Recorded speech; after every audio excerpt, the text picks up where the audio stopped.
Ladies and gentlemen, welcome to our investor update. I'm your host, Rachel Curlew, AVP of Investment Banking. We're happy to bring you another installment of our weekly uploads. Joining me is Asha Smelly, Assistant Sales Manager.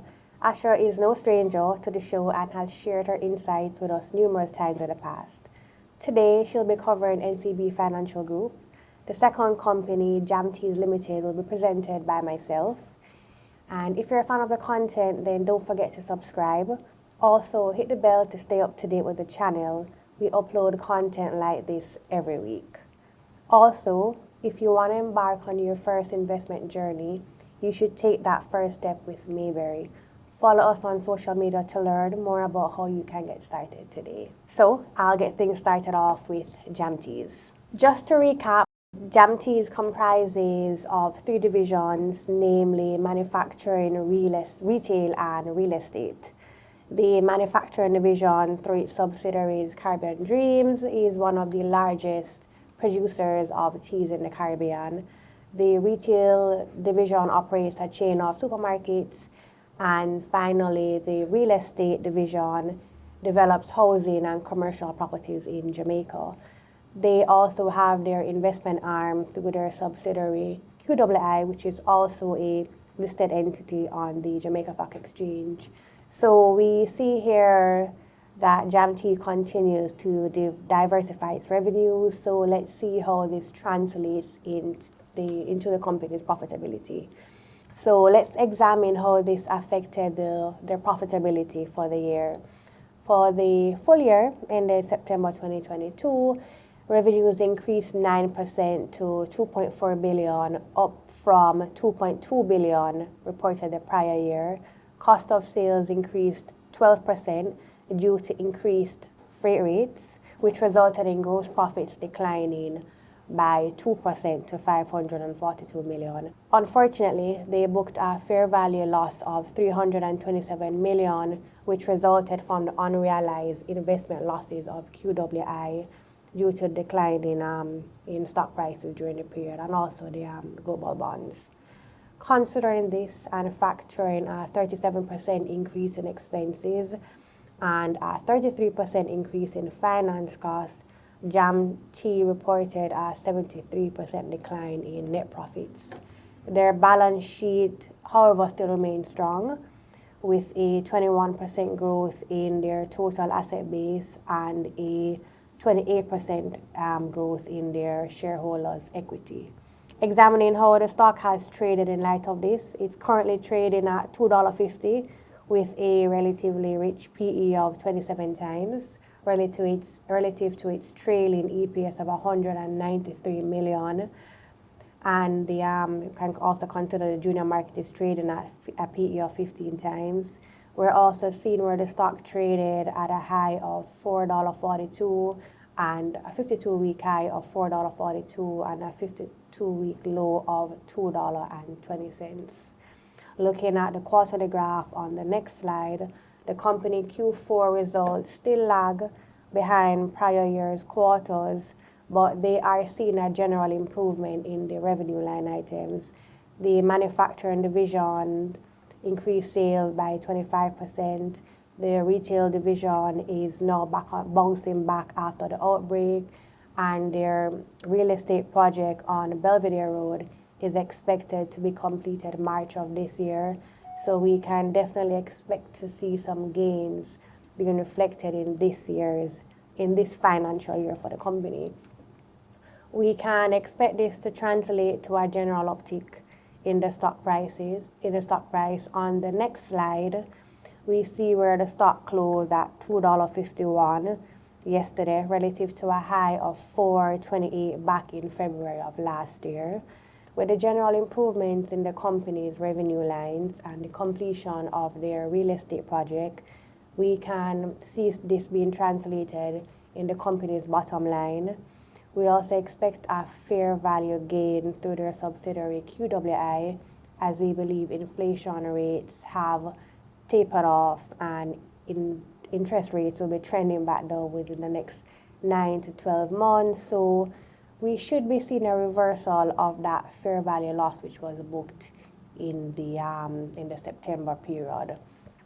Taking all this into account, I think we can definitely expect the stocks to recover within the short to medium term. What are your thoughts, Asha? So thanks for having me again and welcome back to the forum. So for JAMTs, we have noted that they have a reduction in profits due to the decline in revenues from its associate company, which is QWI. So given what's happening in the market, once QWI is actually able to rebalance the portfolio to capitalize on opportunities present, we do anticipate that that improvement should also filter up into JAMT's profitability. As you mentioned, they are diversifying their income stream by tapping manufacturing, real estate, and investments. So they mentioned that they have not had any sales as yet due to the project at Belvedere being incomplete. So once that is finalized, we should see an improvement in what they record. Last year, there was some talk about them spinning off their manufacturing arm to Caribbean Dreams, which we note that they are still continuing the process. So we look forward to see what that entails throughout the year. Thanks for that, Asha. So yeah, investors, if if QWI does rebalance its portfolio, reduce some of that U.S. exposure, hopefully for next year, we should be seeing some improvements through that subsidiary, and which will filter up through JAMT. So over to you, Asha. Let's discuss NCB Financial Group. Taking a look at NCB's performance over their 3-month period ended December 2022, which is their first quarter results. So NCB's financial performance increased 5% to 17 billion when analyzing the net interest income line. Net fees and commission, along with results from banking and investment activities, increased by 9% when compared to the same period, December 2021. Net profits recorded for the period ended December 2022 stood at 1.3 billion, a 75% decline in profitability year over year. Net profits attributable to shareholders amounted to 836 million, which was 68% less than December 2021. NCB noted that the decline in profitability stems from results of the company's insurance activities. NCB noted a 71% reduction in revenues, and this was due to one-off actuarial adjustments, which were approximately $3.5 billion, and reserve movements in its subsidiary, Guardian Holdings Limited, which NCB has a 61.77% stake. Actuarial adjustments Actuarial adjustments occurs at the end of the financial year, where insurance companies typically make changes to the estimates that they made due to certain events occurring, such as an increase or decrease in claims or other factors. So based on what NCB relayed to us, they're not experiencing another one-off write-off like this in the coming quarters. Despite the reduction in net income attributed to shareholders, NCB's asset base increased 4% to $2.1 trillion. So looking at the trend over 13 quarters, the quarterly profits for Q1 2023 were $7.8 billion less than Q4 2022. As alluded to prior, this decline stems from movements in health, life, and pension insurance segment. So the company anticipates that for this financial year, the group may experience further challenges from several factors, including geopolitical tensions, the possibility of a global recession, and continued inflation, which leads to higher interest rates.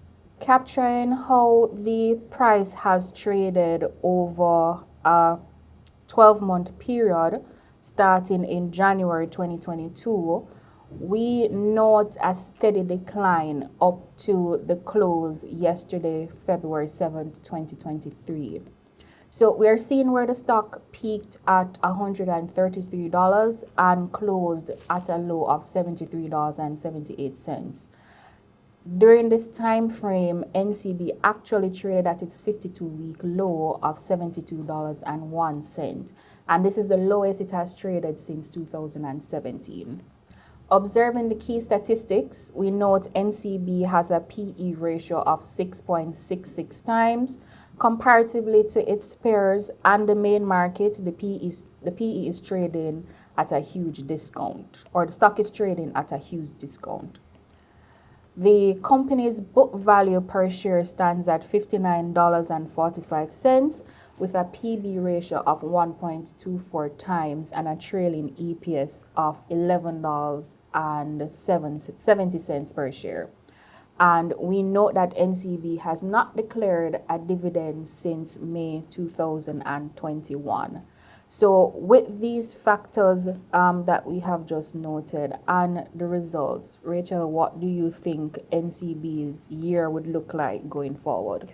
Thanks for that, Asho. I agree. Well, it's obvious. Net profit has declined 75% for the quarter, which is kind of a surprise. The group, but we need to remember NCB is the largest bank in Jamaica.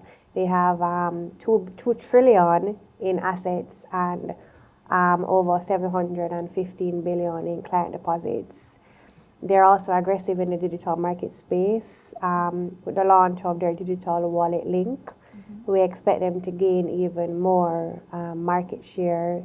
We can agree there's still a huge unbanked market, so we can definitely expect them to capitalize there. And we foresee a great performance through their subsidiary GHL, so we expect that to be reflected in NCB's results going forward.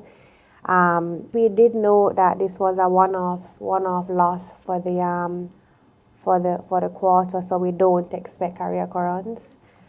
We do anticipate, however, that their subsidiary GHL should continue to do good, so we can expect that to be translated in NCB's results. Also, the stock is trading at $73 with a relatively low PE, 6 times. So for me, that's a buy.